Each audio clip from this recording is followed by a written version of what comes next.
What up, childrens? How we doing? Old man shouting at clouds. Topic of today's conversation. This one's definitely more on the fly than some I've done recently, but the topic of today's conversation is worrying about yourself. This one's been a challenge, and I'm sure it's a challenge for every kid at some point in their life. Now, it's probably more of an issue for kids who have siblings, but I think it's probably something that every kid deals with in some form or fashion, whether they're on a sports team, they're in school, they have siblings, they have friends. It's pretty easy to get caught up in worrying about what other people are doing and paying less attention to what you're doing. Now, what brings this to mind? Why would I be shouting at clouds about this today? Well, it's come up in the house many, many, many times. And you guys have heard us tell you to worry about yourself more often because you're focused on what your brother is doing or your sister is doing. Maybe you just got yelled at for doing something and you're like, well, hey, that's not fair because you didn't yell at them about doing blah, blah, blah, blah. Okay. And in the moment, we're almost never going to take time to sit down and have a cool, rational conversation with you about this topic. So I'm going to do it now. So, first of all, let's just start out with the basis. Let's just start at the bottom level. Are you right? And does it even matter? Um, Sometimes you could be right. It's possible that your sibling or your friend or some kid you don't know did something wrong. You did something wrong and you got in trouble and they didn't. That's possible. Okay? So, as much as we try to be omnipresent and omniscient, meaning in all places at once and knowing everything, that is not possible. Okay? Certainly not for humans. Maybe God is capable of that. I'm certainly not. Your mom certainly isn't. Your teachers aren't. Your coaches aren't.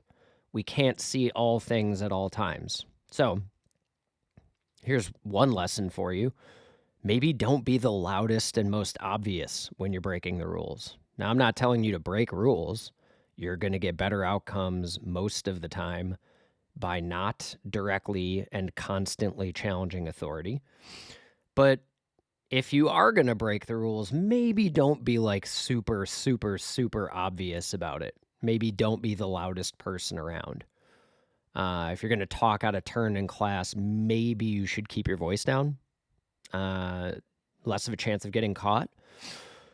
Now, the goal of this is not to give you instructions in how to effectively break rules, okay? As I've already stated in this video, and I'm going to restate it for the people sitting in the back, it's better to just follow the rules in class, okay? If your teacher says don't talk during class, it's better to just not talk during class. Again, this is one of those things of like, is the juice worth the squeeze?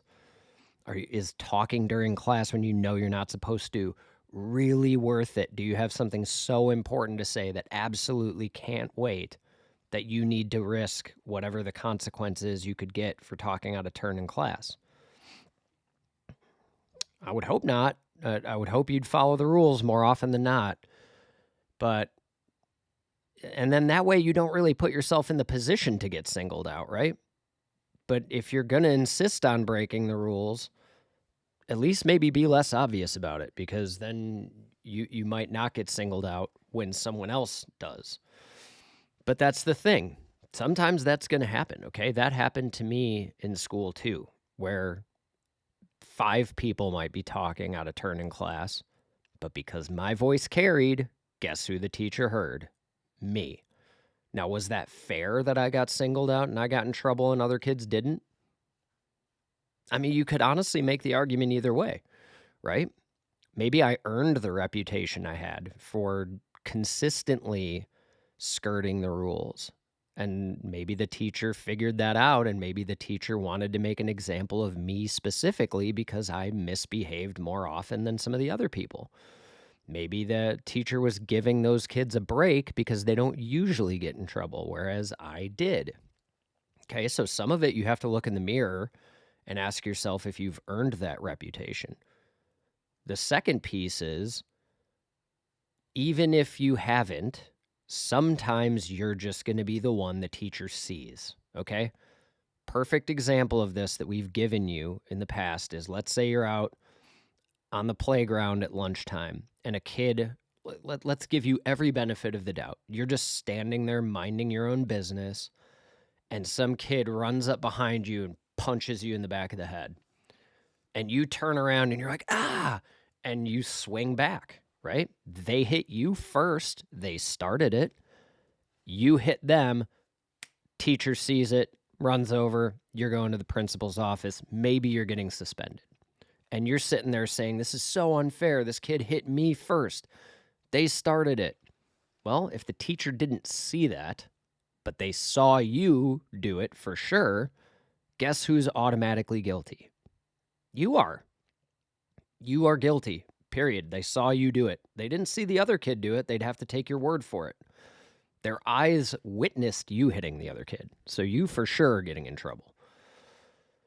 And you can sit there and scream about how unfair that is, and maybe there is an argument that you're right about it, but it won't matter because the teacher saw you do the thing wrong. They didn't see the other kid do it wrong. So sometimes what you need to think about, and now getting punched in the back of the head is probably a bit of an extreme example, but I'm using an extreme example to illustrate the point. The point is, if you don't put yourself in that situation at all, so let's say the kid punches you in the back of the head, and instead of swinging back at them, you go get a teacher, do you really have the opportunity to get in trouble for that? You don't, right? There's no thing that you did wrong now. You didn't play into exactly what the bully was trying to get you to do.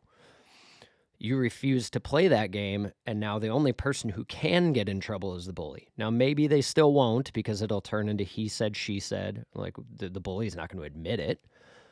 So the teacher doesn't witness it unless you've got a mark on on your head or something. They have no way of knowing that you're telling the truth and the other person isn't, unless there were other people who saw it.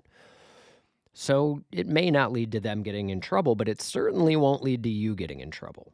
Okay, so that's why that's a perfect case in point for worry about yourself. You can't control the bully's behavior. You can't make them not punch you in the head, but you can make yourself not respond to it. You have that choice. Similarly, when we're at home, okay, perfect example. So-and-so, you get busted for taking a snack out that you weren't supposed to have.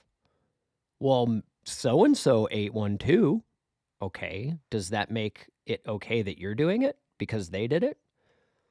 Two wrongs don't make a right. You've heard us say that a million times. And by the way, and Sam, you always hate this example, but it's a fair example. It illustrates the point. Just because some other person has committed murder does not mean it is okay for you to commit murder, okay? If you get caught doing it, you're still going to go to jail, even though someone else somewhere in America has committed murder and not gone to jail for it. These are things that you have to learn.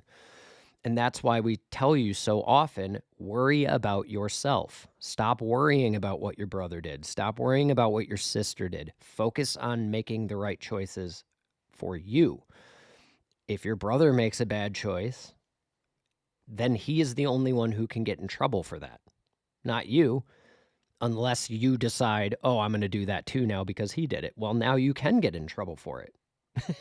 And we may not have caught him, but if we catch you, you're still going to get in trouble for it. Doesn't matter that he also did it. Now, if we also catch him in the act, yes, he's also going to get in trouble. The difference is sometimes you get caught and your sibling doesn't. Sorry, is that unfair? Yeah. Is it reality? Yeah. This is something the kids really struggle to wrap their minds around, is the world doesn't care if things are fair or not.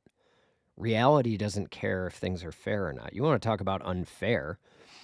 You guys were born in America to a middle-class family with both of your parents still alive and both of your parents healthy and both of them married. And we like each other. That's lucky. You know how many people don't get that? Like, try most of the rest of the world, okay? Literally billions of people. And almost all of human history, by the way, has not enjoyed quite as good of a position at the starting line as you have. That is not fair. But I don't see you turning it down. So you can't worry so much about what's fair and unfair. You need to worry about what's practical, okay? What are things that you can control? Focus a lot of energy on things you can control. Focus way less energy on things you can't control. Now, that is hard, okay? Even as adults, we struggle with it. I'll give you a perfect example.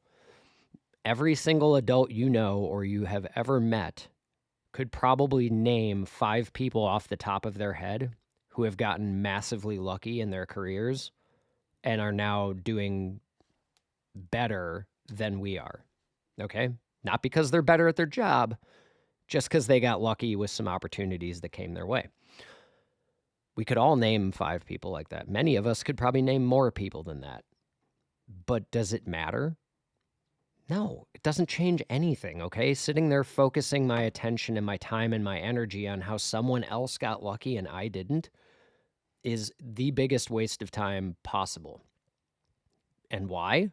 Because there's nothing actionable. There's nothing I can do about that. I can't borrow their luck. I can't take their luck away from them and give it to myself. So what's the point in focusing on it? And by the same token, you could also look in the mirror and say, I've gotten some breaks that other people haven't gotten. So maybe I'm lucky too. Maybe I'm just not as lucky as that one person was, but I'm way luckier than a whole lot of other people. So again, like, what's the value in focusing your attention and your energy on that? It's not actionable, and you could make the exact same argument in the other direction about how you are the lucky one and other people are unlucky. So it's just kind of a waste.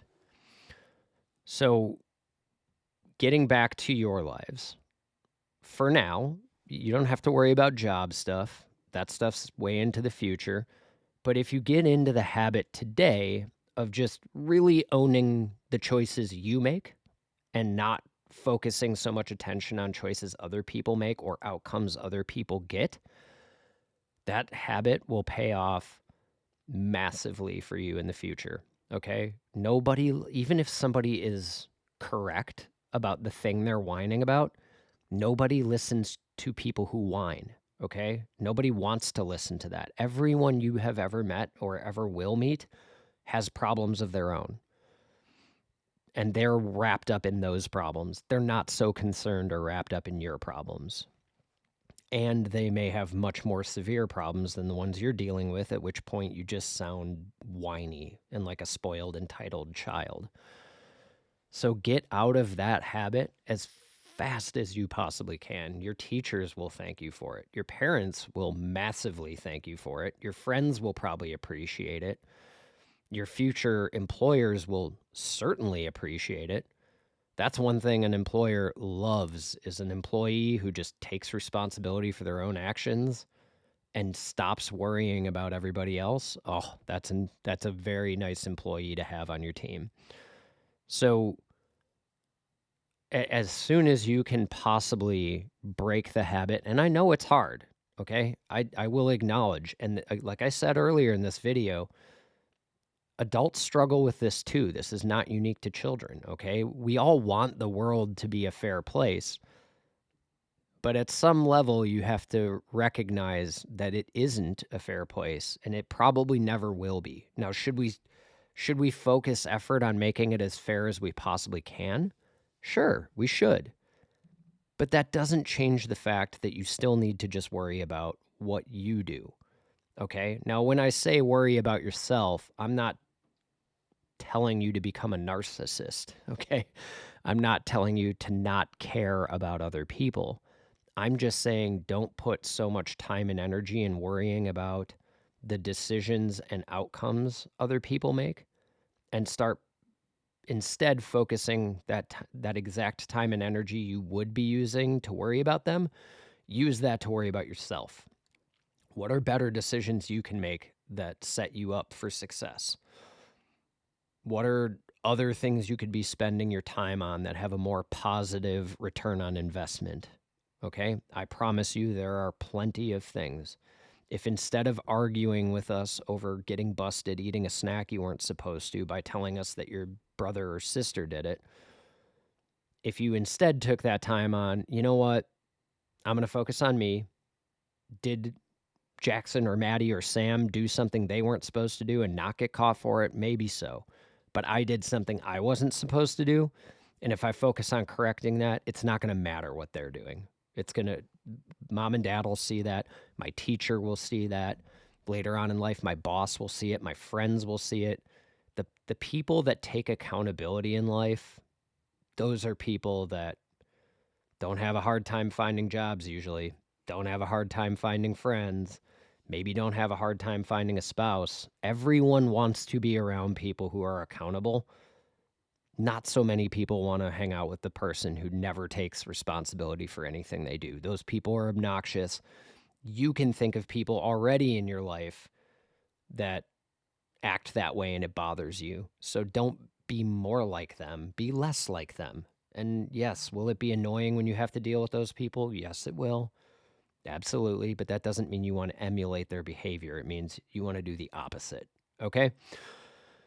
So that's probably enough of that. I hope that this one resonates with you. I hope you learn something from it. I hope you listen to it. And I hope you internalize it more than listen. Act on it. You will thank me for it. I promise you. All right. Enough of that. Love you very much. We'll talk to you next time.